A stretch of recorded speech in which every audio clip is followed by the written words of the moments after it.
sebelum kita mendengarkan firman Tuhan, kita mohon pertolongan Tuhan, kita berdoa. Ya Tuhan Allah Bapa kami di dalam surga, kami memandang Engkau Tuhan, harapan kami. Tuhan berkati setiap kami melalui firman yang akan kami dengar. Curahkan urapan-Mu Tuhan Yesus, agar kami boleh menerima damai sejahtera sukacita dan maksud rencana Tuhan melalui firman ini. Buka mata hati dan pikiran kami. Ampuni kami Tuhan, agar kami boleh dilayakkan untuk mendengarkan firman Tuhan. Nama Tuhan dipuji dalam Yesus Kristus. Amin. Firman Tuhan dari Filipi 1 ayat 12 sampai dengan 14. Filipi 1, 12 sampai dengan 14, demikian firman Tuhan. Aku menghendaki saudara-saudara supaya kamu tahu bahwa apa yang terjadi atasku ini justru telah menyebabkan kemajuan Injil. Sehingga telah jelas bagi seluruh istana dan semua orang lain bahwa aku dipenjara karena Kristus. Dan kebanyakan saudara dalam Tuhan telah beroleh kepercayaan karena pemenjaraanku, untuk bertambah berani berkata-kata tentang firman Allah dengan tidak takut. Demikian firman Tuhan. Bapak Ibu yang dikasihi Tuhan, ini di slide di waktu di gereja itu ada gambar tentang perahu, ya, yang tertambat.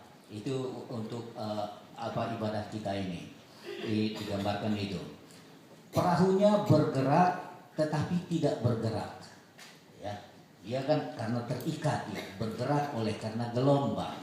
Tetapi ini yang kita bicarakan adalah tergerak tapi tidak bergerak, ya. Tergerak itu bicara tentang pikiran, tentang hati, ya. Kalau saya lihat Ibu Selvina, ya, ininya tergeraklah hatiku. Itu baru tergerak. Belum bergerak kalau saya datang, ya, saya pegang ujung jarinya, saya sentuh, ya, baru itu bergerak. Titik sampai di situ.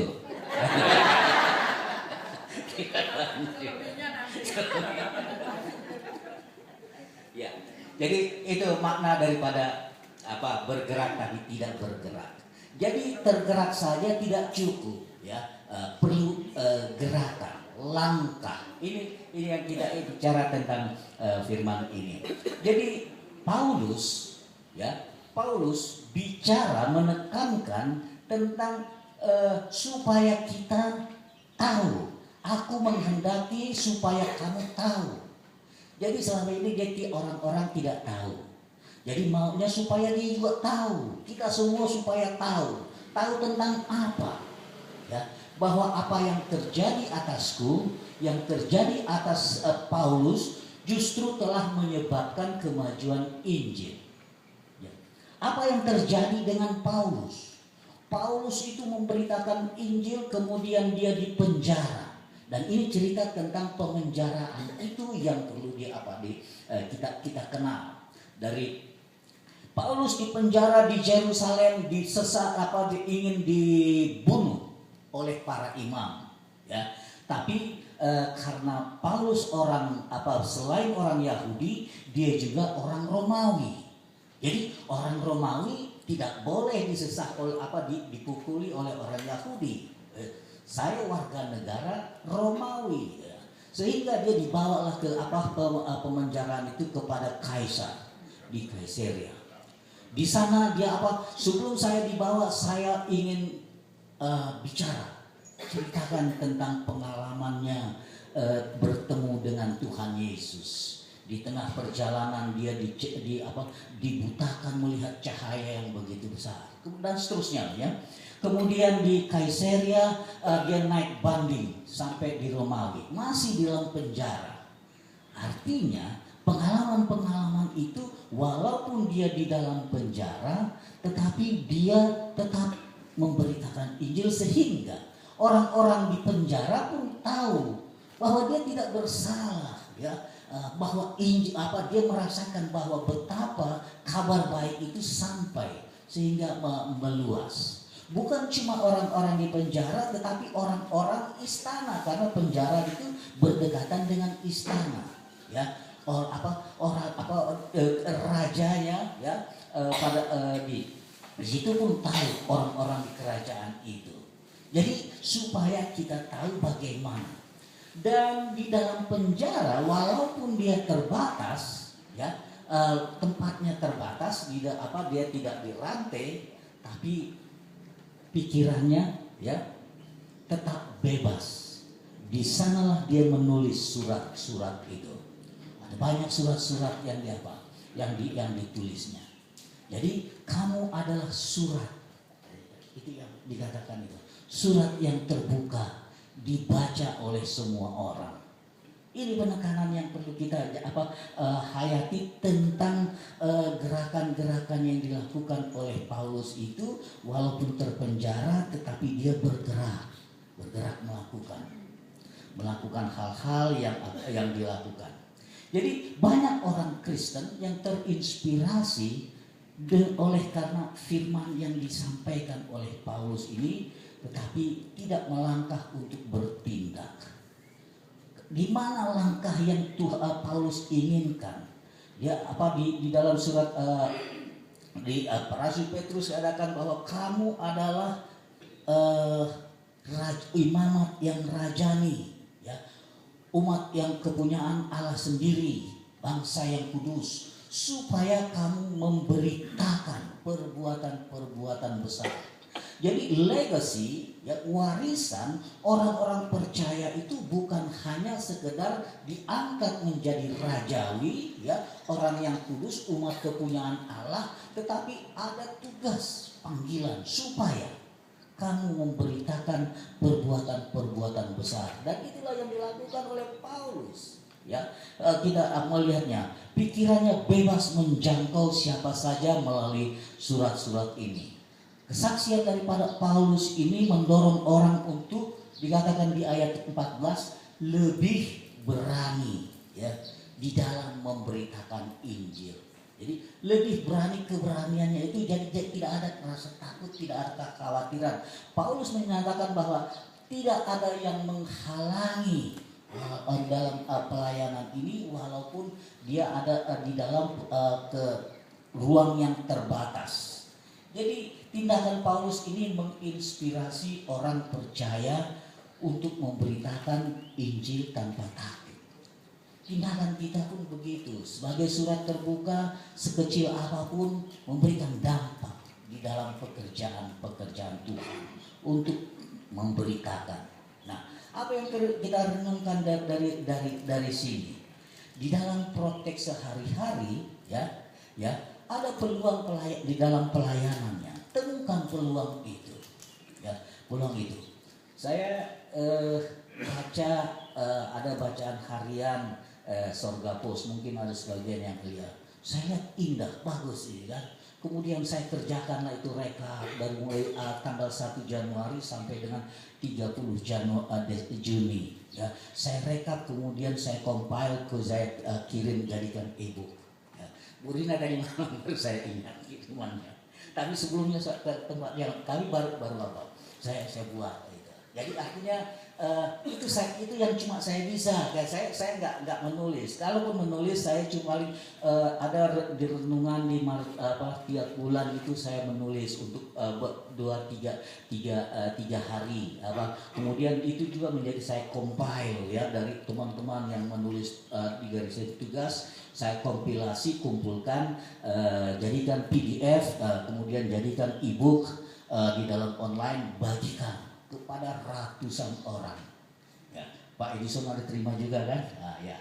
Jadi begitu itu apa artinya, gerakan itu mesti walaupun kita tidak kemana-mana. Nah, ada banyak hal yang bisa kita di dalam lakukan, membantu tetangga, lingkungan. 2 hari yang lalu ada pendeta meninggal dari Wates, dia di rumah duka di gereja, kebetulan keluarga Tobing. Ya. Tapi apa yang terjadi? Orang-orang tetangga dari Wates pakai kerudung datang rame-rame. Jam 8 malam masih dari tempat yang jauh itu. Saya tanya, kenapa, dari mana ibu? Saya dari Wates. Siapa ini? Apanya? Ini tetangga saya baik sekali. Dia sering menolong saya, membantu saya. Dia pendeta itu tidak punya uang, dan memang tidak punya banyak uang. Tapi dia penolong, membantu tenaga, pikiran, kemudian rame-rame ikut mendorong. Itulah memaknai bagaimana surat Kristus yang terbuka sehingga dilihat oleh semua orang, ya, terasa. Nggak ada lo nggak terasa gitu, nggak rame, gitu kan nggak apa. Jadi harus ada eksistensi kita, ya beda dengan yang lain. Ya, Paulus menggunakan situasi macam ini, dia menjadi surat yang terbuka. Orang itu mau menyatakan sudah bukan orang kumpulan orang itu. Begitulah kita melihat bagaimana, ya, di lingkungan kita ini. Tapi apa yang ingin kita lihat dari dari pelajaran Paulus ini? Kenapa tidak bergerak? Ya. Kenapa tidak bergerak? Referensi yang kita baca itu karena kita terikat. Jadi perahu itu terikat sehingga dia tidak bergerak, tidak lepas, ya, landas ininya. Kondisi dia karena terikat dengan kenyamanan, dengan zona nyaman. Wah, saya sedang sibuk nih, lagi asik MC. Dia tampil di mana? Yang lucu. Ada pendeta di Amerika punya anak baru satu-satunya punya cucu itu, tapi dia bilang jangan sampai cucu menjadi beban sehingga pelayanan saya terhambat. Dia memang ada waktu, ya, diberikan kepada cucu, ya, waktu, tetapi pelayanan itu mesti bergerak, ya, bergerak juga. Saya walaupun cucu saya jauh di Australia, tetapi waktu-waktu ngobrol di ininya tebak-tebakan dan sebagainya melalui online itu ada waktunya. Tapi begitu saya pengen ada pekerjaan pelayanan, oke, ya, bye bye kakak, nanti dulu, bye bye, tetap bye bye. Jadi kalau bagaimana perasaannya? Perasaan dengan pengen terus tetap bersama. Tapi mesti ada waktu melepaskan zona nyaman. Kenapa Amerika, Eropa, ya, ditinggalkan gereja, ya? Karena mereka masuk di dalam zona nyaman di gereja-gereja itu menjadi beban, ya, beban bagi mereka sehingga kosong.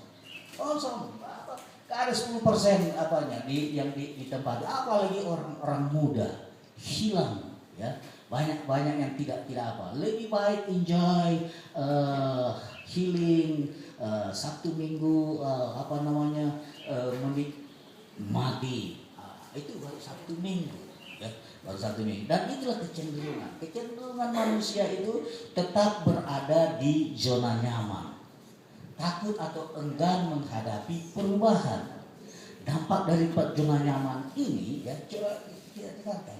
Dampak dari zona nyaman itu akan menghambat pertumbuhan rohani, ya, menghambat pertumbuhan rohani, membuat seseorang itu stagnan dalam pertumbuhan iman, ya, stagnan. Jadi nggak naik kelas, ya. Jadi nggak naik kelas tapi nggak malu. Ya, ini apanya? Biasa senang ini, ya, karena tidak malu. Karena tanpa tantangan, tanpa ujian iman itu tidak teruji, ya, karena tidak temu. Nah, dari sana juga berkurangnya ketergantungan pada Tuhan, ya. Sehingga ya ibadah sama aja lah, nanti titip salam. Titip salam.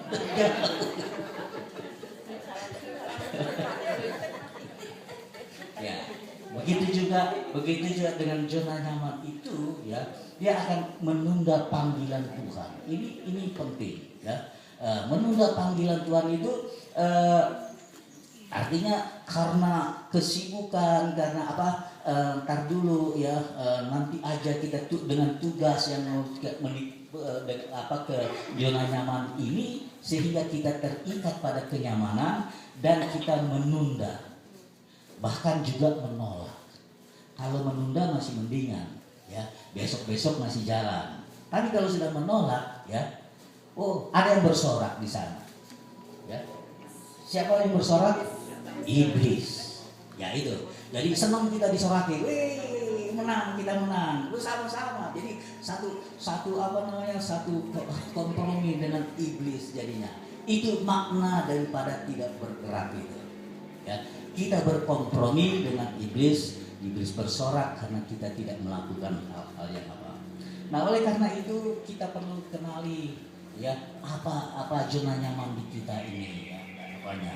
Kalau kita perlu ambil langkah-langkah, mulai dari langkah kecil, keluar, kurangi waktu untuk ya kalau anak muda bisa biasa main game 3-5 jam gitu, ya kurangi lah, berkurang ya waktu-waktu ini. Jadi kurangi sehingga langkah itu ada hal-hal yang perlu dilakukan di dalam pelayanan gereja, ya ikuti kelompok doa, ya bantu orang-orang, ya urusan makanan sampai lupa dengar firman. Ya, itu di antara kayak begitu. Tapi tanpa mereka sambil dengar, percaya. Ya. Belajar gitu. Jadi yang kita perlu ingatkan adalah kita perlu ingat tujuan akhir, ya. Fokus pada tujuan akhir, melayani Tuhan, memajukan Injil. Itu pesan dari Paulus. Jadi ketika kita mengingat tujuan yang lebih besar, ya, yaitu meninggalkan kenyamanan demi mencapai tujuan, itu yang penting, ya. Jadi kenyamanan itu kita mesti dilatih, ya, dilatih dengan apa? Dengan berbagai cara. Nah, demikian juga kita harus di dalam berani meninggalkan kenyamanan, menghadapi tantangan. Kita didorong untuk lebih berani, ya. Kata kuncinya, kalau kita katakan untuk pelayanan bicara capek, sibuk, atau bicara berapa ongkos yang harus keluar, sudah disitulah sorak-sorai iblis mulai dirasa.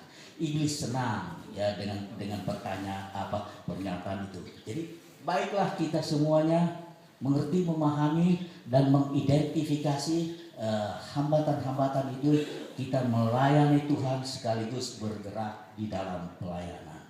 Amin.